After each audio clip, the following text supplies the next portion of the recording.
whamarulu atu le. Ia o le Aufaigaluega. O mai le nei tu aso. Ia whaantari pēr lo tātou tomato e ina. O I lea.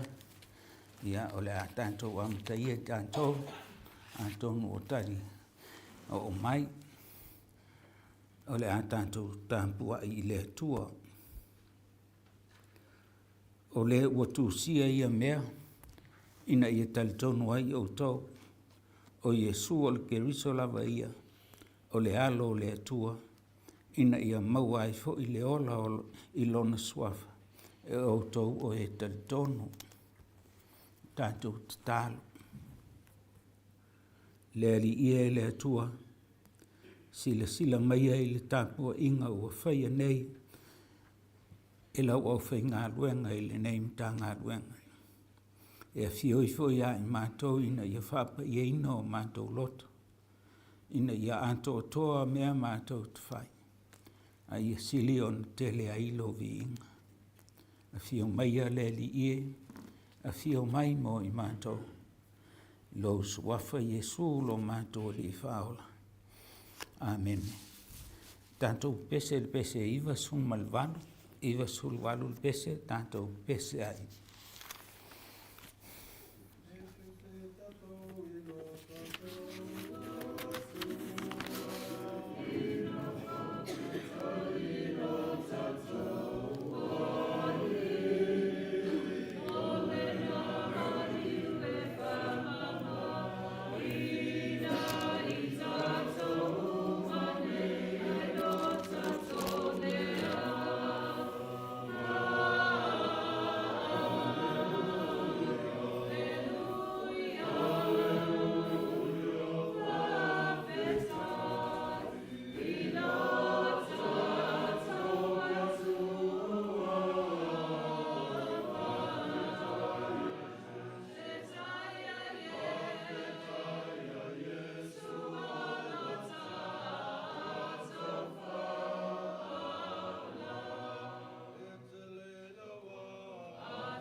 le whaitauina o le tusi Paia. Tusi o le nei aso, tusi a Ioane i lon tau mua. E lia Ioane i lon tau mua. A o le whai upu e wha sun mal tolu e whaangata mai le 5 sun mal tasi. Whaafonga ia fionga Paia tātou whaitau whia wai iai. O le tae au fina ngalo ai Jesu e mali watu i Galileia. Ua na sila fia Filipo. Ona whetalai atu le o ia i Aotearoa. Muli mai i Aotearoa.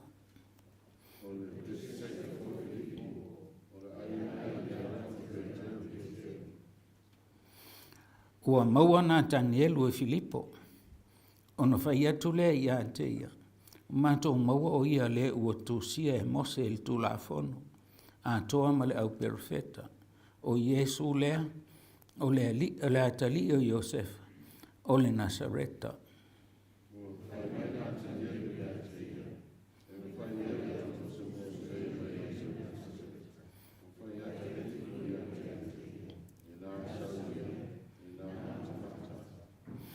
Sila fia Yesu o Natanielu lo sau i Aotearoa.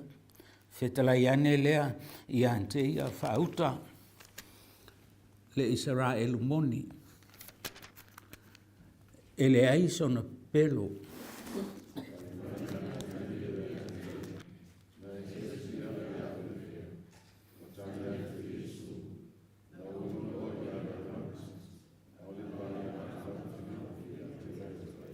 Tani mai lea o Natanielu, rapie, oe o le alo o le Atua, oe lava le tupo o Israelu.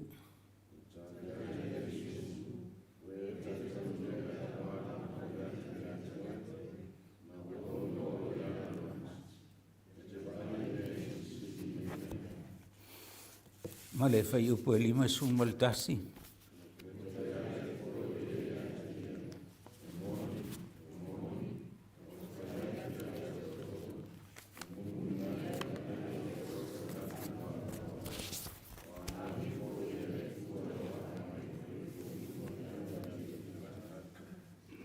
Whamania mai le Atua i le whaitau mwhalongolongo i ana fionga Paia. Tu mau pe i Aotearoa le vi inga e whaavavau lava. Amene. O le whai upo e whasun ma le iwa. I u whapene on tali mai leo Natanielu. Rapie. O e lava o le alo o le Atua. A o e lava le tupo Israelu. Mnatu au tuo le. Nei aso le alo le Atua. Alo le Atua.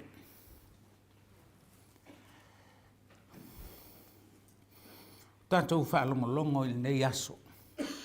I le mori maua i ane. O le alo le Atua.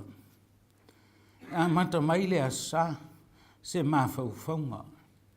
Sa tala noa i ai i le.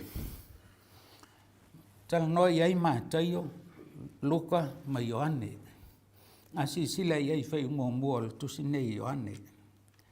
O loo tala noa ia mātaio ma Luka i le status. Le status o le tangata. O le status fo i o Jesu. O le tali le i fesili po ai Jesu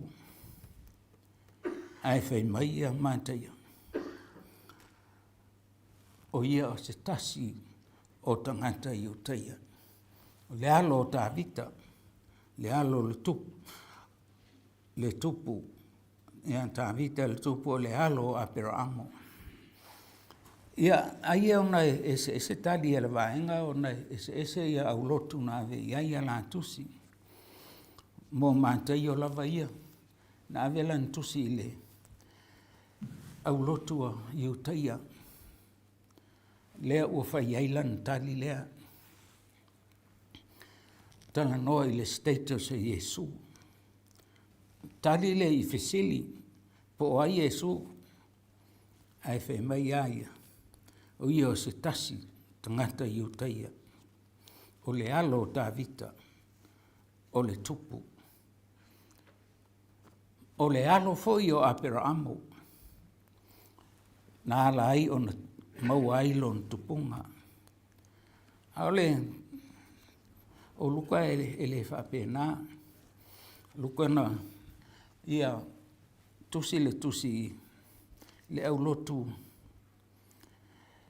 Tangata e tumu inu wese. Le au lotu o tangata ufio mai tono le kalesia. Wana tala fo ile ngafa o Yesu wa amata mai a ta vita a pela amo na oa ia a tamu. Fai meile o ia. O a tamu o le Yesu lo na lua. O Yesu o le a tamu lo na lua. O le amtanga fau lea o le fuafuanga le atua. Whama mawhale le itu tangata o le li. E a fio mai ai le atua. O le atamu. O le atamu lona lua. O le se senga o nei mea. E an tanto whaitau i eima. O le status. Tansi lea mea e se le wha la vea vai. A wai. Tanto te fisili uma. Tanto te lofo. E fo io tanto status. Al tusi nei e Ioane pe on tau pun tanto whaitau in. Al tusi mo tangata umalawa. E una i eile tala i lona ngafa. A o le ngafa o le eile mawhau Ioane. O le ngafa e tau le amatanga o le whaafanga. E le fia i lona tala anga wha le tangata. A Ioane. Whamatala ina Yesu o le lokou. O le lokou o le upu. O Yesu o le upu. Le ese sengal nao mawhauwhaunga. Le ase mea e luantu le fufonga o Yesu o ia o le upu o le atua. O le upu e whaola. O le upu fo i e fisosoani. Le ua o mai i le mta upu nei, whai upu nei. Le ala ua umana na whai le status o Yesu e le awali ia. A o Yesu, le ua na whai le status o le awali ina ia wala awina. Ne ia wala awina e o mai e munmuli i a te ia. Tasi al tangatana na iloa Yesu e te tau mo le ngā luenga. O nata nielu. O whai ia Yesu na o iloa o e ilalo o le mati. Aento e fesilia i aita nielu, nata nielu. O whea na e iloa ia o lalo o le mati. O lono winga. Na sila ia Yesu, e leito e ngalo ia Yesu le tangata. I lona wa ai i lana ngalue, i lana tautala, ai meise foi, o lana fesota i atu i a te ia. O ia o se tangata, e tumu i me alofa le atua. A tātou tila nei mta upu lea i upu ia e whāsutasi e whangata i le whaaiunga. Mua Peteru, e leo Peteru o le uso o Peteru. So in Peteru, so in Filipo, so tulona Danielu. Tangata nei na wawa ai i a Yesu i o lanto winga. A o le tangata e sili atu i lan silsila. O le alio ni Nathanielu. Wa iante ia mea lofa le atua.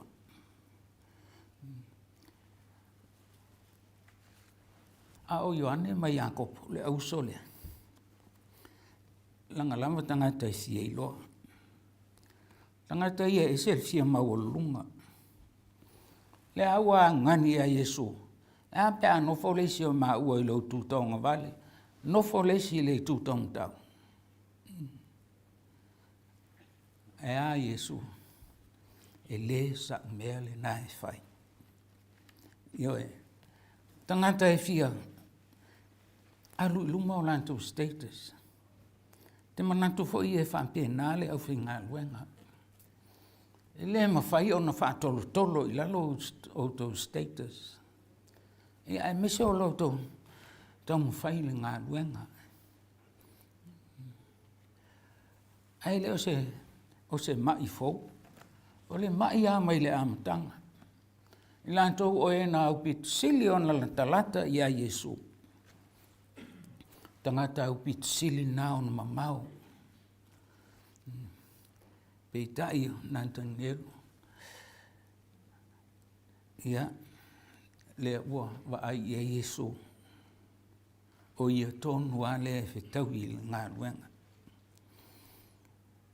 O le atali o le atua. O ia foi o le tupu. Tatou Aufaigaluega. Ma nei ele. Tusi le pea toi whaitau ma whalongolongo. Ma whaitau ia atili ia malama iai. Langa o lesi lea. Uinga ma tanga tonu ngā luenga le atua. Tatou te whaamau o lulunga i isi o tatou uso a tangata. Langa o hau o le atali i o ai, pai mai. Langa o hau o le atali i o le tangata poto. O hau o le atali i o le tangata e maua mea.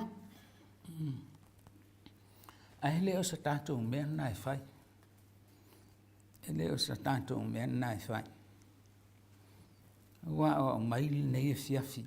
Mo i tatou le Aufaigaluega.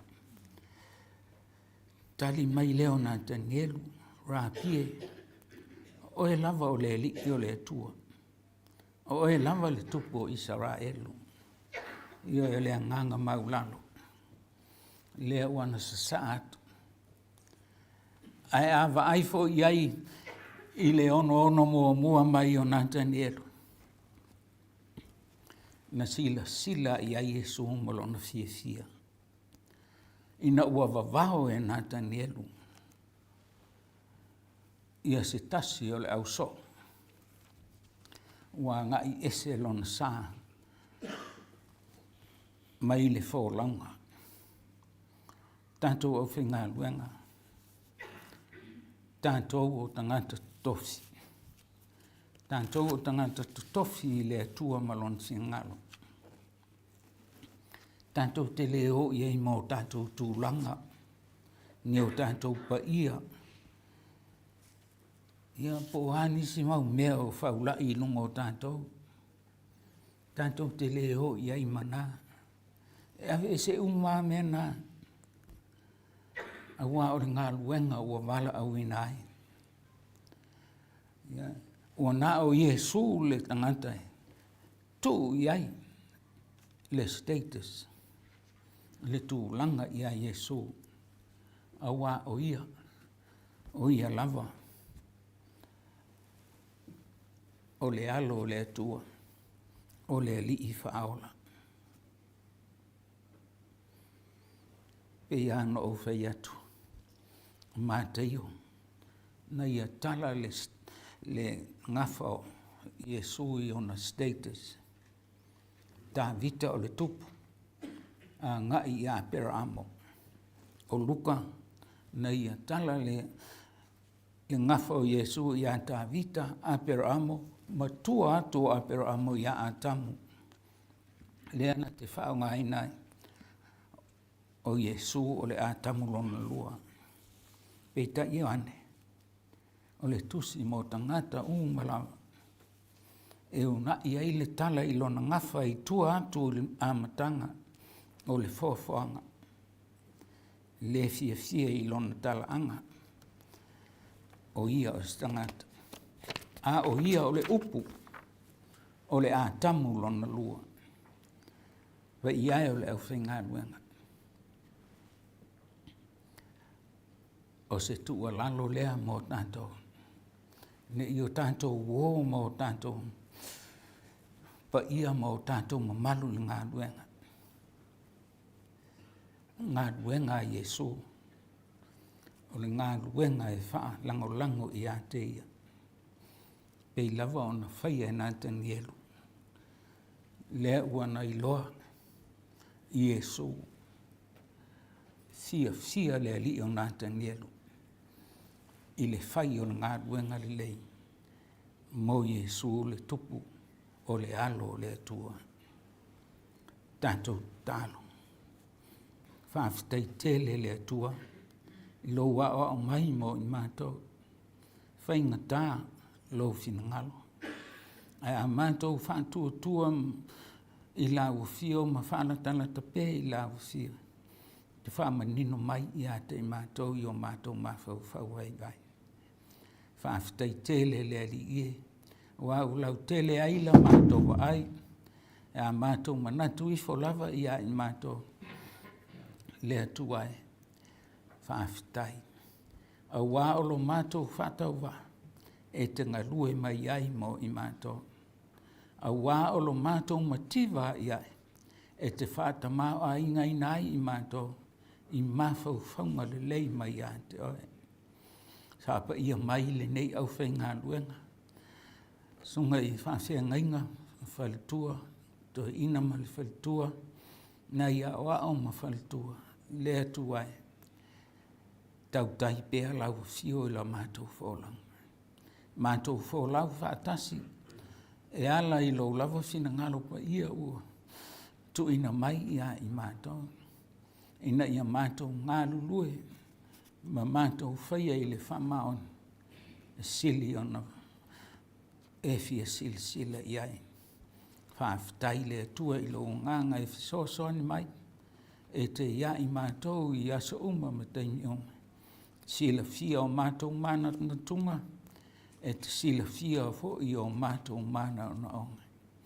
Lea li ie, sili le whaafitai ono Iesu Keriso le li o le ola. Mātou muri ai le nei fo i tau sanga i le nei tau. A wā u whaamanatu i na ai lona soifua mai, pei o le tangata. Hei tai o ia lavana na whaia le tongi ola ina ia ola le tangata angasala. E ala i lona soifua pa ia na ofo ina mai.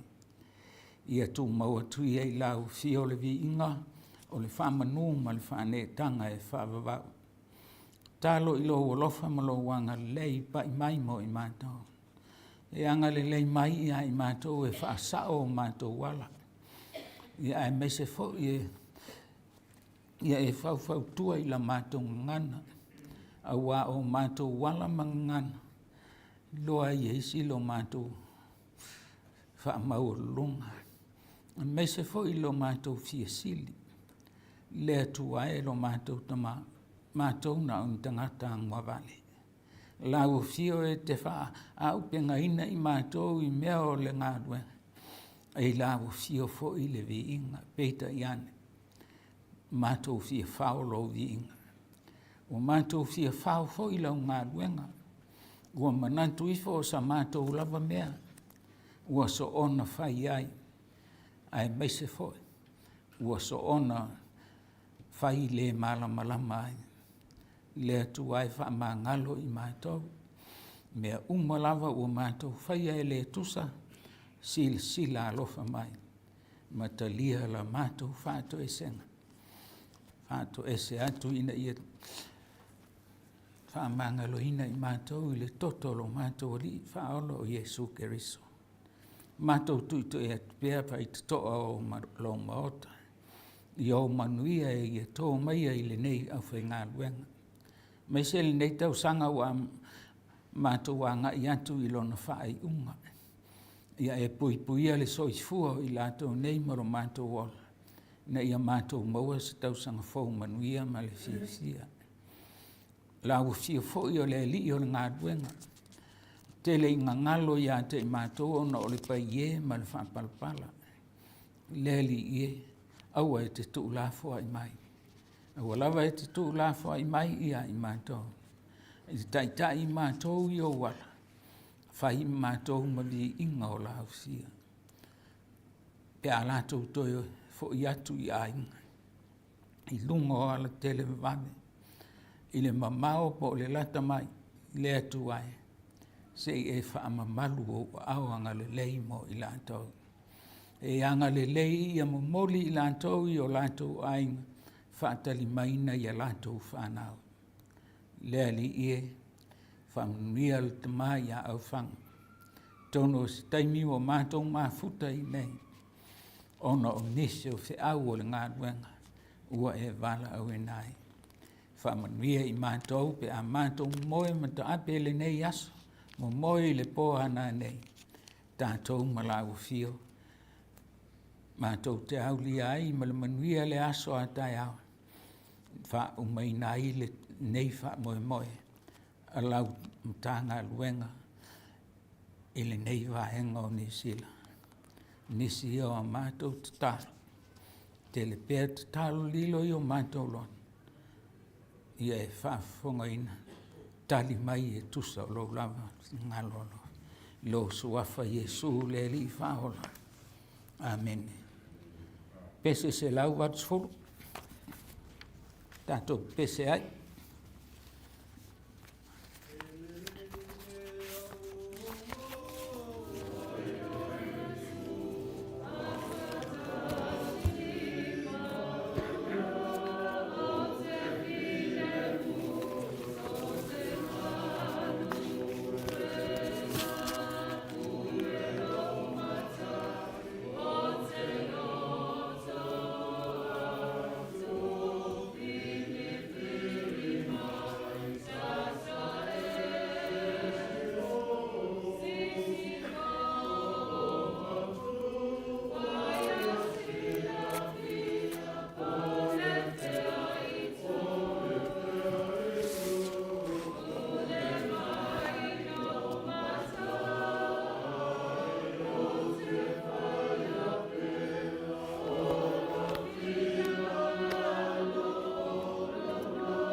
Ia I lunga I ate I mātou. Le alofa sisili ese o eke riso le li whaola. Le alofa muti vale o le atua tolu taspa ia. Ia I lunga ia I mātou whaamanianga le anganga. Nei maaso umalawa. Se ia o le whaavavau lava. Amen.